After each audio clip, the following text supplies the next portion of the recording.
Ya, ada dua hal yang ditawarkan oleh smartphone unik satu ini yang luar biasa, yaitu adalah daya tahan baterai ekstra kuat dengan baterai 7000 mAh dan performa yang tinggi ala flagship dengan SoC mantan flagshipnya ya. Dan semuanya itu hadir di harga kelas menengah yang katanya Samsung sih 5,999 ya. Tapi entah kenapa di marketplace kita nemunya harganya sekitar 4,5 jutaan dengan ya yang RAM-nya 8GB dengan storage 256GB. Iya, ini adalah Samsung Galaxy M62. HP kelas mid-range dengan rasa flagship ini jarang sekali kami sebutkan saat membahas smartphone dari Samsung. Ya, biasanya flagship ya flagship, mid-range ya mid-range. Tapi si M62 ini emang mid-range dengan rasa flagship. Ingat ya, rasa flagship itu bukan game aja patokannya. Kemampuan multitasking, kamera, dan segala macam itu bisa jadi acuan untuk flagship juga. Nah, smartphone Galaxy M series yang baru ini hadir ke Indonesia dengan mengusung nama Monster Battery. Satu hal yang menarik karena smartphone ini memang bukan cuma dilengkapi dengan baterai besar, tapi juga dilengkapi dengan spesifikasi yang terbilang tinggi untuk Galaxy M series. Mari kita lihat dulu paket penjualannya. Ada unit smartphone-nya, ada charger 25 watt, ada kabel USB Type-C, ada SIM card ejector dan ada paket dokumen di situnya. Paket penjualannya emang minim banget sih sebetulnya ya, khas M series. Dan hal serupa emang udah umum memang ya dari M series yang sebelumnya. Nggak ada case, nggak ada screen protector. Jadi kalian harus beli dulu case dan screen protectornya sebelum kalian beli smartphone ini biar aman. Iya. Nah, untuk desain ini disebut sebagai prismatic look ya dengan holographic patterns dan premium gloss finish yang menyusahkan sekali buat kita fotonya karena mantul-mantul banget ya. Untuk warna ada black, ada green, ada blue dengan dimensi 163,9 x 76,3 x 9,5 mm. Untuk bobotnya di 218 gram. Ya, Samsung Galaxy M62 ini emang bukan smartphone yang tipis dan ringan. Justru kebalikannya, ini tebal dan relatif berat karena dia mengakomodasi Monster Battery yang digunakannya. Untuk bodi di kanan ada tombol power sekaligus untuk fingerprint scanner ya. Dan ada tombol volume juga di sini. Di atas ada mikrofon, di sisi kiri ada tray SIM cardnya ya. Ini non-hybrid, jadi bisa pasang 2 nano SIM plus 1 micro SD. Nah, di bawah ada audio jack, ada mikrofon, ada USB Type-C dan ada speakernya. Ya, ini single speakernya ya. Dari depan kita lihat ini adalah layar 6,7 inci Infinity O display. Resolusinya Full HD Plus 2400x1080. Panelnya adalah Super AMOLED Plus. Ini membuatnya jadi lebih tipis, tapi ya baterainya bikin jadi lebih tebal. Lalu untuk kamera selfie-nya ini adalah 32 megapiksel f2.2. Yang menarik adalah kemampuan perekaman video selfie-nya itu 4K 30 fps. Lalu kemudian di sini ada earpiece juga ya. Di bagian belakang kita bisa lihat ini ada kamera utamanya 64 megapiksel main kamera f1.8, ada ultra wide 12 megapiksel f2.2, ada depth kamera 5 megapiksel f2.4, ada makro kamera 5 megapiksel f2.4. Enggak ada yang 2 megapiksel ya, 5 semua di sini.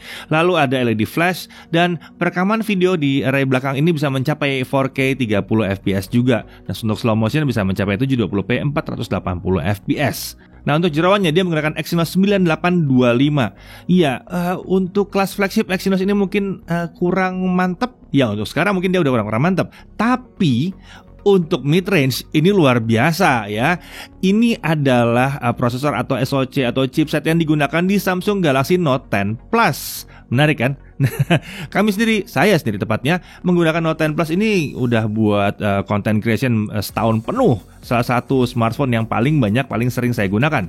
SoC 1 ini masih menggunakan 2 core Mongoose M4 2,73 GHz, 2 Cortex A75 2,4 GHz dengan 4 Cortex A55 1,95 GHz. Pabrikasinya 7 nanometer. Jadi walaupun kenceng tapi dia pakai 7 nanometer jadi harusnya nggak terlalu panas ya. Opsi RAM dan storage-nya cuma ada satu, yaitu 8 GB RAM dengan storage 256 GB. Ini kayaknya udah mulai pantas buat jadi flagship sih sebetulnya ya. Nah, untuk baterai 7000 mAh dengan charger 25 watt. Dia pakai OS One UI 3.1 berbasis Android 11. Sensornya lengkap, accelerometer, gyro, proximity, light sensor, geomagnetic, ada semuanya. Konektivitas 2G, 3G, 4G. Sayangnya emang dia belum bisa 5G karena emang SoC-nya bukan SoC 5G, tapi nggak ada masalah sih harusnya ya. Wi-Fi-nya Wi-Fi 5, Bluetooth 5, NFC ada di sini dan ada FM radio. Tapi ini butuh hands-free. Sementara dalam paket penjualan tidak ada hands-free-nya. Ya udah, cari sendiri hands-free-nya ya. Nah, untuk uji performa kita lihat dulu benchmark-nya.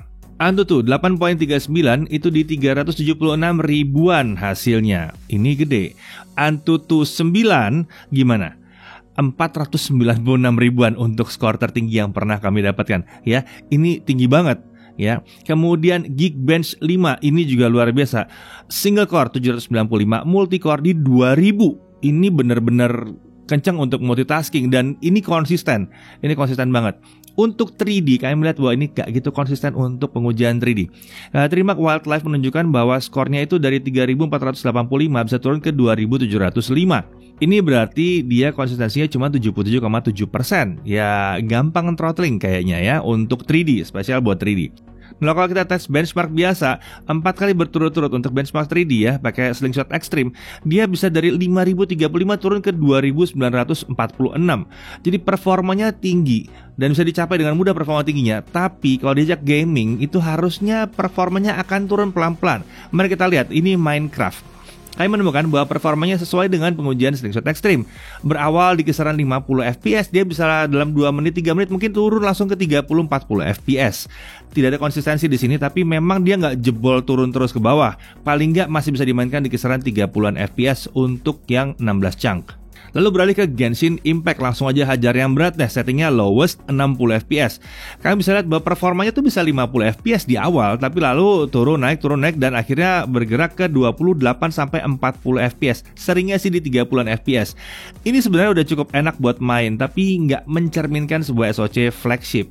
Memang ya, Exynos 1 ini memang dirancang untuk multitasking dan bekerja, lebih ke arah situ. Saya juga waktu itu pakai Note 10 Plus lebih ke arah situ sih sebenarnya. Nah, untuk daya tahan baterai gimana? Pemutaran video 1080p kita bisa mendapatkan 29 jam. Hasil yang luar biasa bagus mengingat Note 10 Plus dulu paling-paling sekitar 18 jam doang. Ini bisa 29 jam. Tapi ini emang belum mengalahkan yang Samsung Galaxy M51 yang bisa mencapai sekitar 35 jam. Ya namanya juga SoC-nya performanya tinggi ya. Seandainya kita bisa dulu dapat Note 10 Plus pakai baterai segede gini, asik banget kali. Oke, kalau main game Genshin Impact 30 menit, ini sekitar 5% turunnya. Atau kalau kita teruskan sampai 1 jam, sekitar 9-10% turunnya baterai ya. Nah ini lucu, di mana M62 untuk gaming bisa lebih irit dibanding M51. M51 tuh sejamnya bisa belasan persen. Ini 9-10%. Oke, kalau kameranya gimana? Nah, tapi kita pindah keluar dulu ya. Ya, jadi ini adalah kamera depannya si Samsung Galaxy M62 atau M62. Saya lagi-lagi ngerekam ini nggak pakai tambahan gimbal, nggak pakai tambahan macam-macam, nggak tambahan mikrofon juga nggak pakai ya. Oke, suara saya gimana? Asik gak? Ya kurang lebih gini ya, kalau Samsung emang suara selalu oke lah gitu ya. Penampilan dari kamera selfie juga oke banget. Nah sekarang mari kita coba kalau jalan seperti apa. Ya jadi stabilizer itu hidup by default ya. Jadi sekarang kita pakai stabilizer. Wow terang banget. Nah kurang lebih gini aja, lihat dulu stabilisasinya seperti apa. Kurang lebih kayak begini, stabil ya. Klasik lah ini buat Samsung, kayak begini. Nah saat kestabilan sekarang mari kita lihat kalau dia kena backlit yang kencang banget seperti apa. Iya, kurang lebih seperti itu hasilnya ya. Kalau backlightnya kencang banget, ya kalau nggak pakai backlight kencang ya kayak gini. Tapi memang masih gelap-gelap, wajar lah. Ini terik banget mataharinya. Nah, kamera depan ini juga bisa 4K 30 fps. Ini settingan di 4K, tapi tentunya di render di 1080p. Paling nggak kita mau lihat kestabilannya gimana kalau dia pakai 4K. Nah, kayak gini nih kalau saya jalan pakai 4K. Ini 4K ya, ini 4K, bukan 1080p. Settingannya ada di 4K, jadi kita mau lihat stabilisasinya seperti apa kalau pakai 4K. Kayak gini jadinya. Oke, sekarang ini kamera belakangnya standar, kamera utamanya aja kayak begini kurang lebih kestabilannya. Kita coba jalan lagi lebih jauh kayak begini. Kita coba fokus lebih dekat. Bagaimana fokusnya? Oke, lumayan ya. Bisa juga dia fokus dekat ya. Nah, kalau ini pakai ultra wide, nah tangan saya bisa kelihatan gini banget kalau pakai ultra wide. Kalau kita jalan kurang lebih seperti ini. Ultra wide ini tidak punya autofocus, jadi ya dia nggak bisa fokus dekat jauh, tapi rentang fokusnya lumayan oke. Tapi ya nggak mungkin lah kalau mau deket kayak gitu ya nggak fokus, tetap aja agak jauh dikit. Nah kalau ini adalah Super Steady. Super Steady ini pakai kamera ultra wide sebetulnya, cuman cropnya seperti kamera biasanya kayak kamera wide-nya aja. Hasilnya adalah kestabilan yang ekstra seharusnya kalau Super Steady ini ya. Gimana menurut kalian, stabilnya ekstra nggak nih? Coba kita lihat, ekstra stabil kah? Kayaknya lumayan ya, oke juga nih. Nah kalau ini adalah setting 4K untuk kamera utamanya. Ya, kestabilannya gimana? Kurang lebih kayak beginilah kestabilannya ya. Kalau kita pakai 4K, lumayan stabil juga ya. Tidak hanya kamera utama yang bisa 4K, tapi kamera ultrawide juga bisa 4K. Jadi utama, ultrawide, dan selfie-nya semuanya bisa 4K. Nice ini.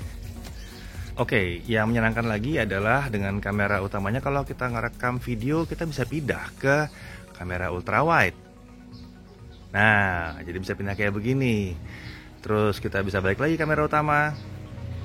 Lalu kita bisa zoom in sedikit. Nah, bisa zoom in sedikit ya. Mau saya berapa zoom innya sih? Oh, dikali sampai 10 kali, tapi nggak gitu berguna ya zoom in sampai 10 kali ya. Oke, kita balik lagi ke kamera utamanya, zoom in yang normal, zoom out normal, sorry. Nah, yang menariknya adalah nggak cuman bisa begitu aja, tapi dia juga bisa balik ke sini, jadi bisa switching. Semua kameranya bisa dipakai pada saat kita merekam tanpa harus menghentikan perekamannya sendiri. Keren kan? Oke. Rasanya dari kameranya si M62 ini kami hanya menyesali bahwa tidak ada opsi perekaman video di 60 fps saja. Sisanya hasilnya berkelas. Foto-foto terlihat mantap banget ya. Fitur AI-nya membuat pengenalan objek itu jadi bagus banget untuk foto-foto, dan itu sigap banget AI-nya. Kualitasnya hasilnya memang ya udah deh mantap dah kalau buat foto-foto dah ya. Nah, sementara itu untuk hasil videonya gimana? Iya jelas berkelas juga di sini. Bahkan untuk mode manual itu sudah tersedia, baik untuk foto dan untuk video juga. Untuk foto, speednya bisa nyampe 10 detik, mungkin agak terasa kurang tapi udah cukup sih sebetulnya ya. Sementara ISO di 3200. Sementara itu dia ada settingan yang lebih penting lagi. Ada cara untuk setting profile foto, kontras, highlight, shadow, saturasi, dan tint itu bisa disetting di sini. Dan kemudian ada pilihan metode pengukuran cahaya ya, atau meteringnya, bisa mau spot atau mau average atau mau gimana, itu ada pilihannya di situ. Lalu untuk video ya, speednya paling lambat adalah sepertiga detik dengan ISO 3200. Dan uniknya untuk video kita bisa juga atur profil warnanya, ada kontras, ada highlight, shadow, saturasi, dan tint, itu ada. Ini langka. Jadi menu kameranya keren banget. Nah untuk harga ya, nah harganya ini harusnya berada di 5.999.000, tapi di pasaran kami menemukan bahwa harganya ada di sekitaran 4,5 juta.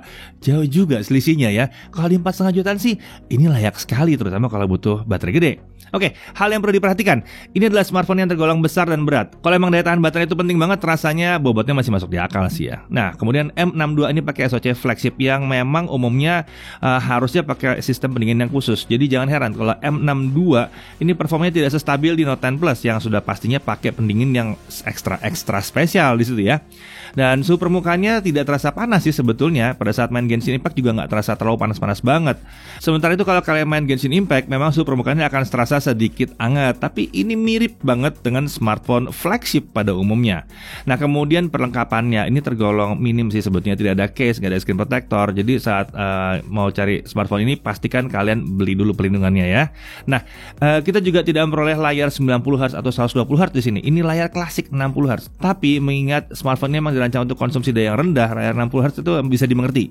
Lagi pula ini adalah layar Super AMOLED Plus yang tampilannya keren banget. Dan kemudian tidak ya, kami nggak ketemu dua speaker di sini. Kami kurang tahu apakah ini untuk penghematan dana atau emang kekurangan ruang gara-gara baterainya besar, atau emang sekedar pembedaan terhadap seri A yang sudah mulai pakai dua speaker. Dan mungkin yang harus diperhatikan juga di harga segini ya, di 4,5 jutaan, M62 belum menggunakan SoC 5G. Tapi lagi-lagi kami nggak akan protes karena 5G juga belum jadi keharusan di Indonesia. Setidaknya sebelum tahun 2024 harusnya kita masih belum tertekan harus pakai 5G lah ya. Lagi pula ya 5G NSA yang ada sekarang itu kan akan otomatis membuat jaringan 4G harus diperkuat, karena 5G NSA kan dipasang di jaringan 4G. Jadi pakai 4G mantap-mantap aja sih harusnya. Nah untuk yang kami sukai, baterai besar, daya tahan baterainya tinggi, seharusnya aman bawa HP ini kemana-mana tanpa pakai power bank. Lalu kualitas kameranya ini khas Samsung banget, mantap banget lah. Kelengkapan menu kameranya ini menyerupai Samsung seri A yang kelas atas dan bahkan mirip sama Samsung flagship. Lengkap sampai ke menu Pro, videonya ada. Cuma sayangnya emang nggak punya opsi 60 fps saja. atau belum? Karena seri A bisa tiba-tiba diupdate jadi punya ya. RAM dan storage-nya itu besar, 8GB, 256GB untuk storage itu wajar untuk bahkan flagship yang murah. SoC chipset atau prosesornya ini kelas flagship ya. Emang bukan buat gaming, tapi untuk dipakai kerja multitasking ini asik banget ya.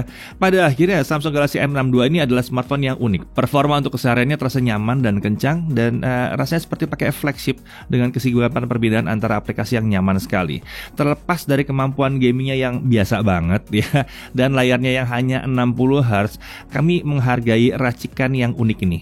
Kapan lagi kita bisa merasakan performa keseharian yang nyaman banget, layar dengan tuning warna yang keren, kamera mantep khas Samsung, dan baterai super besar yang tahan lama yang 7000 mAh itu ya.